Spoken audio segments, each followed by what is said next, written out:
Chapter 26. The Brahmana, Arhat. Stop the stream valiantly, drive away the desires, O Brahmana.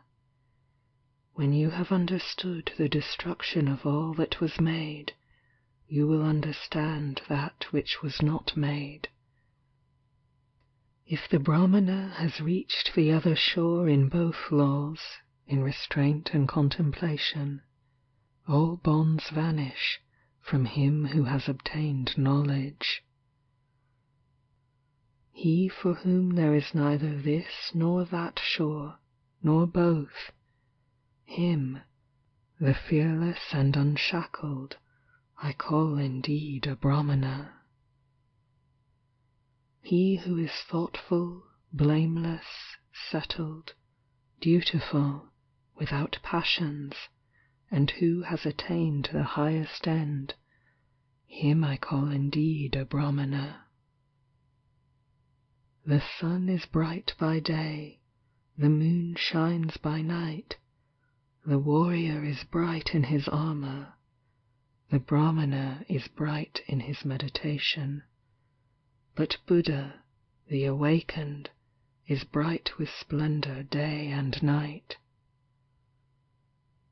Because a man is rid of evil, therefore he is called Brahmana. Because he walks quietly, therefore he is called Samana. Because he has sent away his own impurities, therefore he is called Pravragita, Pabhagita, a pilgrim. No one should attack a Brahmana, but no Brahmana, if attacked, should let himself fly at his aggressor. Woe to him who strikes a Brahmana, more woe to him who flies at his aggressor. It advantages a Brahmana not a little if he holds his mind back from the pleasures of life. When all wish to injure has vanished, pain will cease. Him I call indeed a Brahmana, who does not offend by body, word, or thought, and is controlled on these 3 points. After a man has once understood the law as taught by the well-awakened, Buddha, let him worship it carefully, as the Brahmana worships the sacrificial fire. A man does not become a Brahmana by his plaited hair, by his family, or by birth. In whom there is truth and righteousness, he is blessed, he is a Brahmana. What is the use of plaited hair, O fool? What of the raiment of goat-skins? Within thee there is ravening, but the outside thou makest clean. The man who wears dirty raiments, who is emaciated and covered with veins, who lives alone in the forest and meditates, him I call indeed a Brahmana.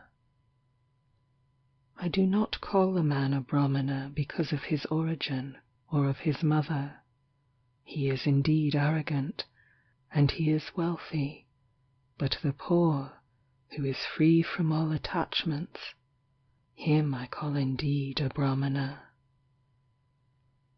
Him I call indeed a Brahmana who has cut all fetters, who never trembles, is independent and unshackled. Him I call indeed a Brahmana who has cut the strap and the thong, the chain with all that pertains to it, who has burst the bar and is awakened. Him I call indeed a Brahmana who, though he has committed no offense, endures reproach, bonds, and stripes, who has endurance for his force, and strength for his army.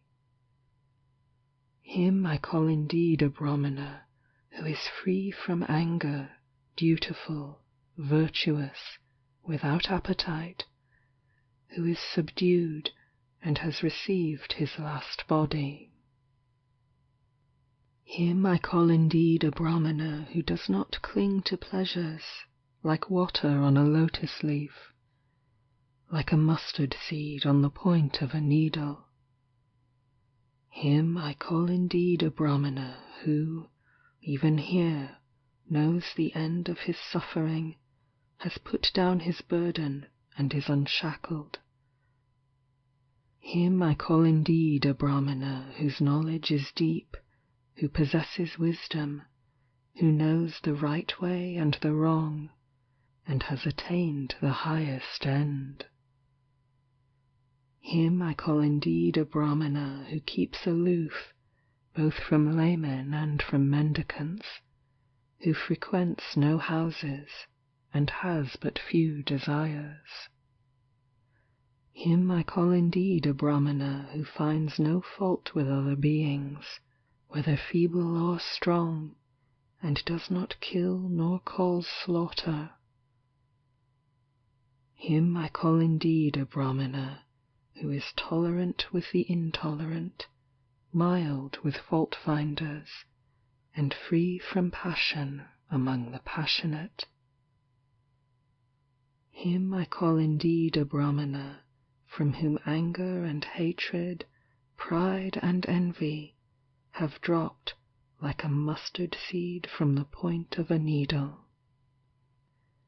Him I call indeed a Brahmana who utters true speech, instructive and free from harshness, so that he offend no one.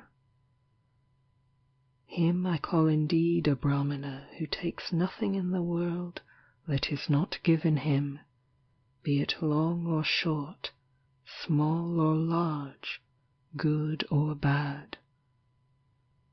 Him I call indeed a Brahmana who fosters no desires for this world or for the next, has no inclinations, and is unshackled. Him I call indeed a Brahmana who has no interests, and when he has understood the truth, does not say, how, and who has reached the depth of the immortal. Him I call indeed a Brahmana who in this world is above good and evil, above the bondage of both, free from grief, from sin, and from impurity. Him I call indeed a Brahmana who is bright like the moon, pure, serene, undisturbed, and in whom all gaiety is extinct. Him I call indeed a Brahmana who has traversed this miry road, the impassable world and its vanity, who has gone through and reached the other shore, is thoughtful, guileless, free from doubts, free from attachment, and content. Him I call indeed a Brahmana who in this world, leaving all desires, travels about without a home, and in whom all concupiscence is extinct. Him I call indeed a Brahmana who, leaving all longings, travels about without a home, and in whom all covetousness is extinct. Him I call indeed a Brahmana who, after leaving all bondage to men, has risen above all bondage to the gods, and is free from all and every bondage. Him I call indeed a Brahmana who has left what gives pleasure and what gives pain, who is cold and free from all germs of renewed life, the hero who has conquered all the worlds. Him I call indeed a Brahmana who knows the destruction and the return of beings everywhere, who is free from bondage, welfaring, Sugata, and awakened, Buddha. Him I call indeed a Brahmana, whose path the gods do not know, nor spirits, Gandharvas, nor men, whose passions are extinct, and who is an Arhat, venerable.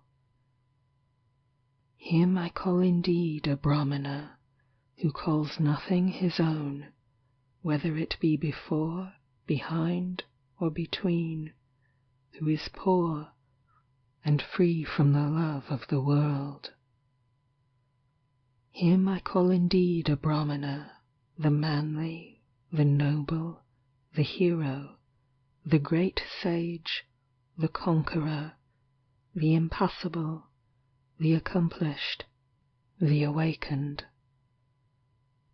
Him I call indeed a Brahmana who knows his former abodes, who sees heaven and hell, has reached the end of birth, is perfect in knowledge, a sage, and whose perfections are all perfect.